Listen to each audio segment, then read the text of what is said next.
금융시장의 불확실성과 우려가 갈수록 커지고 있습니다. 정책 불확실성 또 발표될 지표를 경계하면서 뉴욕 증시 변동성도 예상하기 어려울 정도죠. 미국 국채 시장 또한 최근에 변동성이 확대되면서 국채 수익률도 요동치고 있습니다. 네, KB증권 임재균 연구원 모시고 채권 시장과 미국 경기에 대해서 짚어보겠습니다. 어서 오세요. 네, 안녕하세요. 네.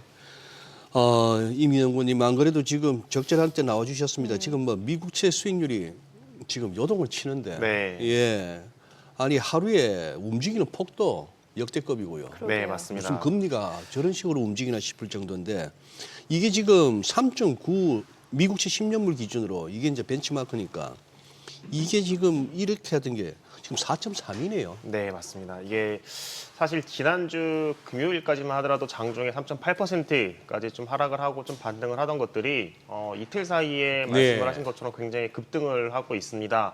원래 기존의 경기 침체 우려를 반영을 하면서 좀 하락할 것이다라는 좀 생각과는 좀 반대로 움직이고 있는 상황인 건데 이게 왜 이렇게 움직이는지 왜 금리가 상승하는지 좀 생각을 해보면은 네.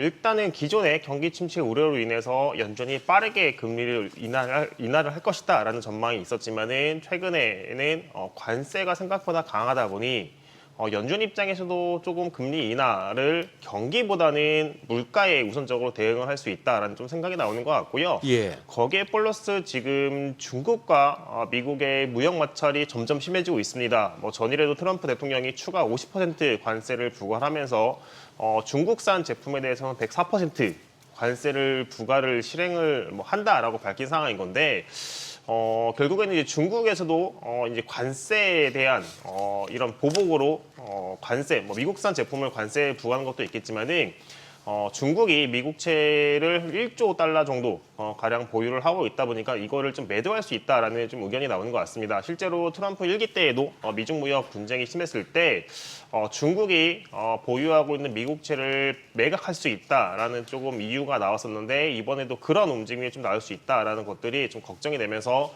실제 움직이는지 안 움직이는지는 확인을 해봐야겠지만은 일부 트레이더들 입장에서는 중국의 미국채 매도를 좀 걱정을 하면서 선제적으로 미 국채를 좀 매도하고 있는 것이 아닌가. 그러다 보니까는 금리가 하락하던 미국채 금리가 오히려 최근에는 좀 반등을 하면서 좀 올라가고 있는 게 아닌가라고 생각을 하고 있습니다.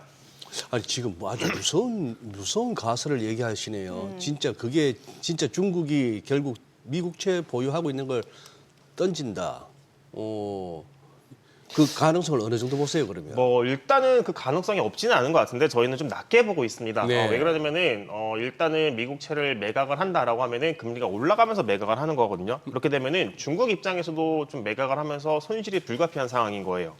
손실이 불가피한 상황인 거고 이게 중국이 보유하고 있는 미국채가 1조 달러다라고 하면은 굉장히 커 보이죠. 네. 근데 이거를 다 중국 정부 기관이 보유하고 있냐라고 보면은 그렇진 않거든요. 예. 민간 기업도 상당히 많은 보유를 하고 있습니다. 네. 금융기관, 중국의 보험사라든가 은행, 운용사 이런 것들이 사실은 많은 미국채를 보유하고 있는 상황인 건데 그러면은 이런 운용을 하는 쪽 입장에서 봤을 때는 매각을 하게 되면 손실을 볼 수밖에 없는 상황에서 중국이 그에 대한 손실을 뭔가 보완을 해주지 않으면은 굳이 매각을 할 이유가 없다라고 좀 생각을 하시면 될 것 같고 근데 저희가 좀 생각을 해봐야 되는 거는 실제로 매각을 하는지 안 하는지 이것도 중요하긴 하지만은 그것보다 중요한 거는 이런 뉴스가 나올 때마다 좀 선적으로 대응하려고 하는 움직임이 나올 수 있다. 아하. 실제로 좀 예. 센티멘트라던가 이런 것들이 좀 부정적인 영향을 미치면서 금리가 추가적으로 올라갈 수 있는 리스크가 커질 수 있는 상황이다라고 예. 보시면 될 것 같습니다. 네.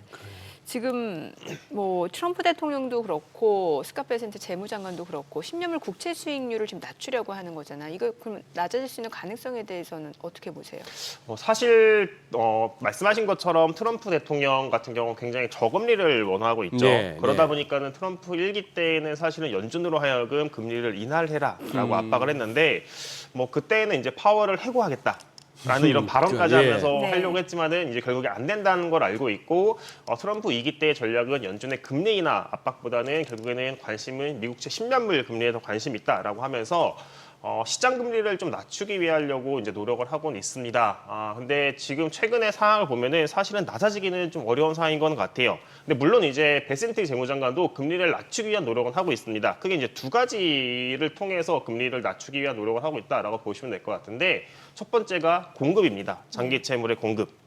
그러니까 원래 기존에 베센트 재무장관이 언급을 했던 게 옐렌 전 재무장관이죠. 옐렌 네. 전 재무장관이 장기물 발행을 많이 안 해서 금리를 낮게 쓰고 있다. 그러니까 이 말을 들으면은 베센트 재무장관이 들어오면은 장기물 발행을 늘리는 거 아니야? 예. 그러면은 장기물 금리 공급이 늘어나니까 금리가 상승을 하겠죠. 아하, 근데 예. 막상 이제 뚜껑을 열어보니까는 베센트 재무장관 같은 경우도 장기물 비중을 늘리진 않았습니다. 네. 예. 그러니까 공급량을 조절을 하는 거죠. 그리고 저희가 2년 전 11월 달을 보면은 그때 이제 미국 그 신용등급이 강등을 당하고 당시에 정부 부채가 증가를 하면서 장기물 금리가 크게 상승을 한 적이 있거든요. 이거를 이미 베센트 재무장관을 경험을 하다 보니까는 본인들이 장기물 비중을 늘렸을 때 시장에 어떻게 반응하는지는 이미 학습을 한 상황에서 이분이 이제 헤지펀드 출신이다 보니까는 시장의 이런 메커니즘을 잘 알고 있다는 점들이 공급을 좀 굉장히 제한시키는 요인이다라고 좀 보시면 될 것 같고 두 번째가 이제 규제의 완화입니다. 좀 복잡한 내용일 수 있는데 이제 은행들, 미국의 은행들은 SLR 규제라고 이제 이런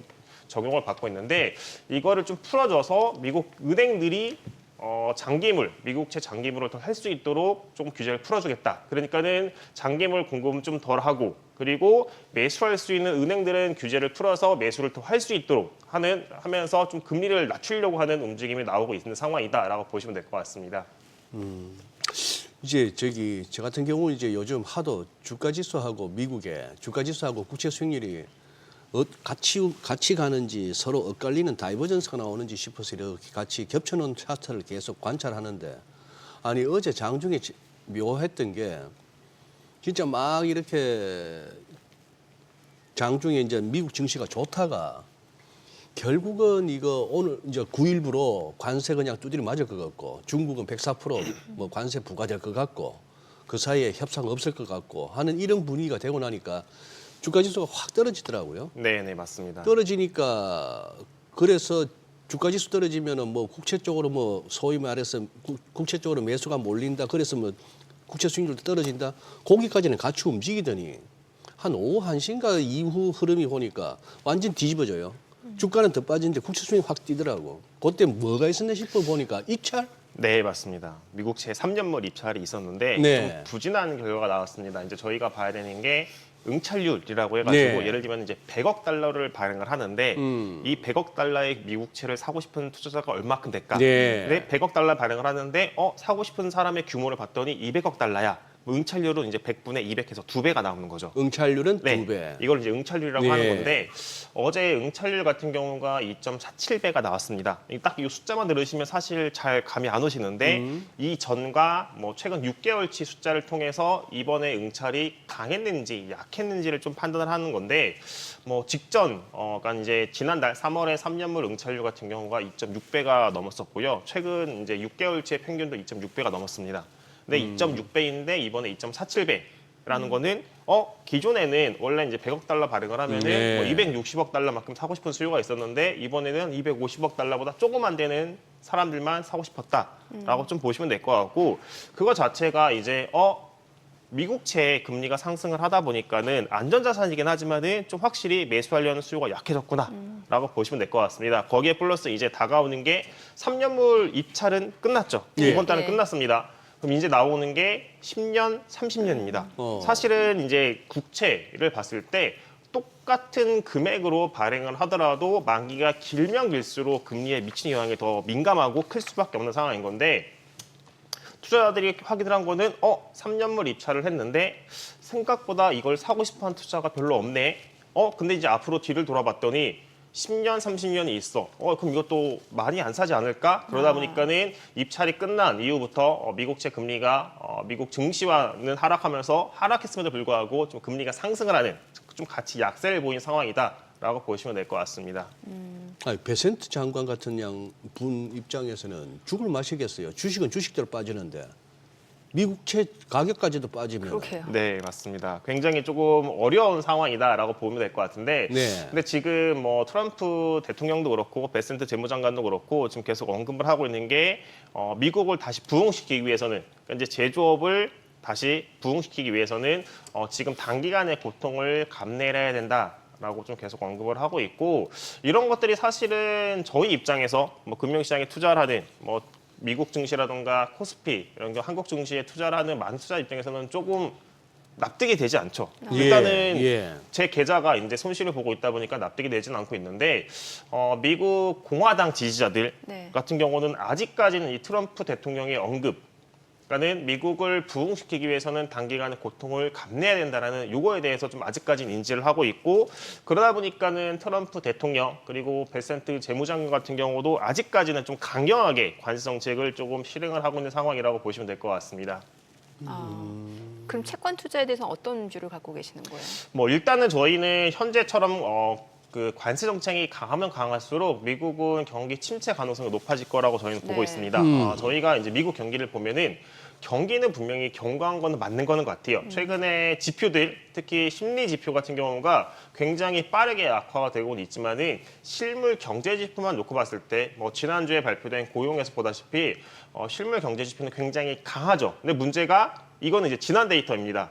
앞으로도 계속 강하냐, 약해질까? 라고 요거를 좀 봐봐야 되는데 일단은 관세 정책이 심화가 되고 계속해서 유지가 된다라고 하면은 미국 기업들 입장에서는 투자를 축소를 할 수밖에 없습니다. 이 관세 정책이 트럼프가 하는 의도가 미국의 공장을 투자를 해라. 그리고 거기에서부터 고용이 창출되겠다라는 의도를 갖고 있는데 지금처럼 경기의 불확실성이 높아진다라고 보면은 미국 기업들 입장에서도 투자를 할 이유가 없죠. 한번 투자를 하게 되면은 몇 년에 걸쳐서 오랜 기간 엄청난 많은 규모를 투자를 하게 되는데 이런 투자를 하는 중간에 경기가 실제로 침체가 간다라고 하면은 사실은 미국 기업들 입장에서는 투자의 수익을 못 거두는 상황에 직면을 하기 때문에 투자에 조심스러울 수밖에 없고 그런 것들이 결국 미국 경기를 더 침체로 몰아넣을 수 있는 상황이다라고 보시면 될 것 같습니다. 뭐 지금 당장에야 연준이 물가에 대한 우려로 인해서 금리 인하에 대해서 굉장히 좀 조심스러운 모습을 보이겠지만은 결국에는 경기 둔화 그리고 미국 공장들이 투자를 안 한다라고 하면은 고용 시장이 흔들릴 수밖에 없을 것 같아요. 예. 이 고용 시장이 미국 경제에서 왜 중요한지를 좀 생각을 해봐야 되는데 저희가 이제 보통 언급을 하는 게 한국은 수출 중심의 국가입니다라고 언급을 하죠. 예. 근데 미국은 수출 중심의 국가라고 언급하진 않습니다. 그러죠. 그 왜 그러냐면은 미국은 내수 중심이거든요. 어허. 내수 중심인 거고 내수를 버티게 할 수 있는 거는 결국에는 일자리로부터 얻는 소득입니다. 결국에는 고용 시장이 흔들리기 시작을 하면은 미국 가게들은 지출을 할 수 있는 소비할 수 있는 여력 자체가 줄 수밖에 없는 상황에서 물가가 떨어질 수밖에 없다라고 보시면 될 것 같고 연준도 그거에 대응해서 인하할 수밖에 없기 때문에 저희는 오히려 이제 미국채 금리가 더 상승하면 상승할수록 더 매수를 해야 된다라고 저희는 보고 있고 네.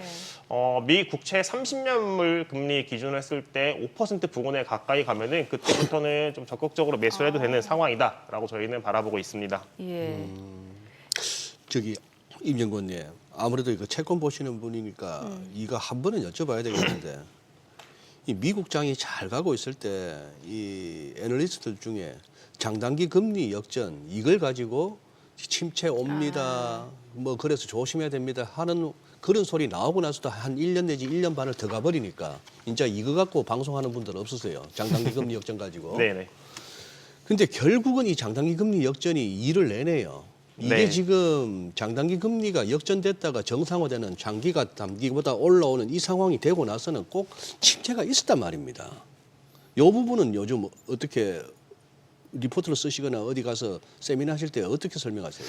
뭐 사실 최근에 네. 이제 미국채 금리 상승에 대해서도 조금 많은 고민들을 하고 계시는 네. 것 같아요. 왜냐하면 저번 주까지는 앞서서 말씀드렸지만은 금리가 하락을 했는데 이번 주는 금리가 오히려 반등을 하다 보니까는 이제 증시랑 같이 좀 보면은 증시는 좀 하락을 하고 있음에도 불구하고 금리가 상승을 하고 있다라는 것들이 사실은 굉장히 좀 투자자들로 하여금 채권 투자자들로 하여금 굉장히 찜찜한 모습들을 보이고 있는 상황인데 말씀하신 것처럼 사실은 장단기 역전이 경기 침체의 시그널로 많이 해석이 됐었습니다. 과거에. 네, 과거에. 실제로 뭐 연준의 이제 보고서를 보면은 과거에 이제 장단기 금리가 역전이 됐을 때 보통 경기 침체를 설명하는 확률이 80% 정도 된다라고 언급을 했고 그러다 보니까 이제 과거에 뭐 1, 2년 전 한창 역전이 돼 있었을 때 이제 곧 침체가 옵니다라는 네. 언급들이 많았는데 결국에는 침체는 오지 않았습니다. 그래서 제가 이제 말씀드렸던 게 침체는 이제 더 이상 전망이 아니라 희망이지 않나, 네, 희망이지 않나라고 생각을 하고 있었는데 지금은 그때랑은 좀 상황은 다른 것 같아요. 지금은 경기 침체 우려가 굉장히 좀 높아지고 있는 상황이다라고 보시면 될 것 같고 이 관세 정책이 사실 트럼프 대통령은 미국 경제를 다시 부흥시키겠다라는 입장이지만은 문제가 미국 경기는 뭐 완만하지만은 작년부터 쭉 시계를 놓고 보면은 이제 서서히 둔화가 되고 있었습니다. 네. 그런 상황에서 이 관세 정책은 물가를 더 끌어올리는 상황인 거죠. 그리고 이거를 좀 시계를 좀 이제 팬데믹 이후부터 놓고 보더라도 미국의 물가 상승률이 둔화가 됐죠. 네. 둔화가 됐지만은 사실은 저희가 이제 물가가 둔화가 됐습니다라고 하는 거는 증가율입니다. 그렇죠. 예, 상승. 그러니까 증가율인 거죠. 그러니까 물가가 한번 올라오면은 마이너스 증가율이 아니면은 계속 올라와서 버티는 거다 보니까는 이게 팬데믹 이후부터 누적이 된 물가 상승에서 관세가 더 물가가 높아진다라고 하면은 비용 부담, 그러니까 소비자들이 물품을 사는 부담은 더 높아질 수밖에 없고 그런 것들이 소비를 더 위축시키면서 경기를 더 밑으로 하강시키는 압력이 높아질 수밖에 없다라고 보시면 될 것 같습니다. 이게 이제 좀 다소 오해가 있을 수 있는 게 장단기 금리가 역전되면 경기 침체가 옵니다라고 하지만 그게 중간에 하나 빠지잖아요.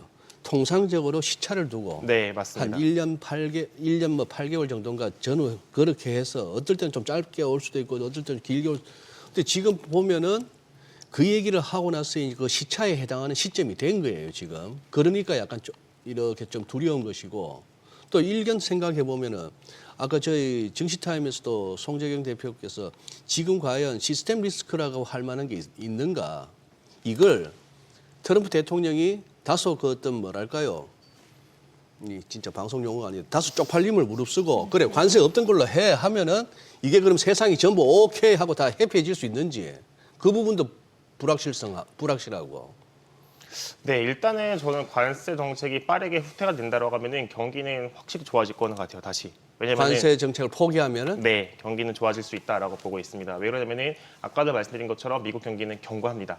견고한데 이 상황에서 관세를 부과한다라고 하니까는 미국 경기가 빠르게 둔화가 될 수 있다. 이거를 걱정하는 상황인 건데 여기에서 관세가 후퇴가 된다라고 하면은 미국 입장에서도 다시 요 모멘텀을 받을 수 있는 상황이다라고 보면 될 것 같고 실제로 이제 트럼프 대통령이 관세를 부과하기 전까지만 하더라도 이제 그 전에 이제 시장에서 나왔던 게 미국은 견고하다. 그리고 잠재 성장이 올라가서 예. 미국 연준이 금리를 많이 내릴 필요가 없다. 라고 하죠. 그러니까 금리를 많이 안 내린다는 것 자체가 시장 입장에서는 되게 안 좋게 생각을 할 수도 있을 것 같아요. 왜냐하면 저희가 보통 생각을 하면은 금리가 낮아야지 경기가 좋다라고 생각을 하는데 연준이 많이 안 내리면 경기가 안 좋은 거 아니야? 라고 생각을 하는데 이건 이제 순서를 좀 바꾸시면 되는 것 같아요. 경기가 좋으니까는 금리를 많이 내릴 필요가 없었던 겁니다. 예. 근데 지금은 예. 경기가 안 좋다라고 생각을 하니까는 시장 입장에서는 금리를 더 많이 내릴 수밖에 없다. 라고 생각을 하는 거고 근데 이게 문제가 뭐 글로벌 금융이라던가 그리고 팬데믹 직후에 경기 침체를 겪었을 때를 보면은 연준이 제로 금리까지 빠르게 내려요. 네. 근데 네. 경기가 그러면은 그 금리 인하 속도만큼 빠르게 회복이 되냐라고 보면은 그렇진 않거든요. 그러니까 뭐 글로벌 금융위기 때를 보면은 실제로 연준이 2008년에 제로 금리를 도입을 하고 나서 금리를 인상할 때까지는 거의 10년 가까이 걸렸던 부분들이 있고 팬데믹 때는 이제 굉장히 이례적인 상황이긴 하죠. 네네. 팬데믹 때는 역사적으로 보면은 가장 짧았던 침체 그리고 가장 빠르게 회복했던 구간인 건데 그때는 보면은 팬데믹 때랑 지금 차이가 보면은 팬데믹 때는 뭐가 망가진 건 없습니다. 팬데믹 때는 그냥 돈이 안 도니까는 경기가 빠르게 꺾여 내려갔었던 부분인 건데 지금 같은 경우에는 트럼프 대통령이 계속 관세를 때리네, 관세를 부과하네, 미국 경기가 망가질 수 있는 거 아니야? 그러면은 실제로 더 빠르게 망가질 수 있는 상황이다. 네. 근데 이거를 회복을 한다라고 하면은 아직까지는 관세를 철회한다라고 하면은 아직까지는 망가진 건 없기 때문에 또 빠르게 회복될 수 있는 상황이다라고 보시면 될 것 같고 그러면은 지금 경기 침체 우려는 굉장히 높지만은 사실 경기 침체 우려는 확 다시 낮아지고 미국 경기가 다시 좋아진다라고 좀 생각을 투자자들은 할 거라고 저희는 보고 있습니다. 네, 오늘 내용 잘 들었습니다. 그래요. 고맙습니다. 고맙습니다. 네, 감사합니다.